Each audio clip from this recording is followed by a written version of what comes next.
Hello weavers, welcome back to our channel. ఈరోజు మనం ఈ వీడియోలో ఖమ్మం మార్కెట్లోని పత్తి కొనుగోళ్లు ఏ విధంగా ఉన్నాయో తెలుసుకుందామండి. ఖమ్మం మార్కెట్లోని పత్తి కొనుగోళ్లు తెలుసుకునే ముందు మన ఛానల్ని ఎవరైనా సబ్స్క్రైబ్ చేసుకున్నట్లయితే ప్లీజ్ సబ్స్క్రైబ్ చేసుకోండి. ఖమ్మం మార్కెట్లోని పత్తి కొనుగోళ్లు చూసుకున్నట్లయితే మనకు ముందుగా ఈ లో క్వాలిటీ పత్తికి అంటే క్వాలిటీ తక్కువ ఉన్న పత్తికి, థర్డ్ గ్రేడ్ క్వాలిటీ పత్తికి ఇలాంటి పత్తికి అయితే కనిష్ట ధరగా 5,500 రూపాయలు, ఇంకా 5,600, 5,700, 5,800 రూపాయల వరకు అయితే కొనుగోలు చేస్తున్నారు.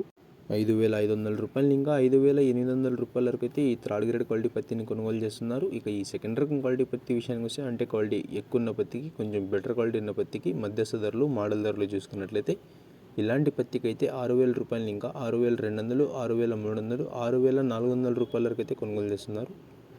6,000 రూపాయలు ఇంకా 6,400 రూపాయల వరకు అయితే ఈ సెకండ్ గ్రేడ్ క్వాలిటీ పత్తిని కొనుగోలు చేస్తున్నారు. ఈ ఫస్ట్ రకం క్వాలిటీ పత్తి విషయానికి వస్తే అంటే క్వాలిటీ ఎక్కువ ఉన్న పత్తికి, బెటర్ క్వాలిటీ ఉన్న పత్తికి ఇలాంటి పత్తికి అయితే గరిష్ట ధరగా 7,000 రూపాయలు ఇంకా 7,100, 7,200 రూపాయల వరకు అయితే కొనుగోలు చేస్తున్నారు. 7,000 రూపాయలు ఇంకా 7,200 రూపాయల వరకు అయితే కొనుగోలు చేస్తున్నారు. ఖమ్మం మార్కెట్లో గరిష్ట ధర జెండా బాట అయితే 7,200 రూపాయలు చేశారండి. గరిష్ట ధర జెండా బాట 7,200 రూపాయలు అయితే చేశారు. ఇవ్వండి ఇవాళ ఖమ్మం మార్కెట్లోని పత్తి కొనుగోళ్ళు అయితే ఈ విధంగా ఉన్నాయి. ఇన్ఫర్మేషన్ నచ్చినట్లయితే లైక్ చేయండి. మన ఛానల్ని కొత్తగా చూస్తున్నట్లయితే ప్లీజ్ సబ్స్క్రైబ్ చేసుకోండి. Thanks for watching this video.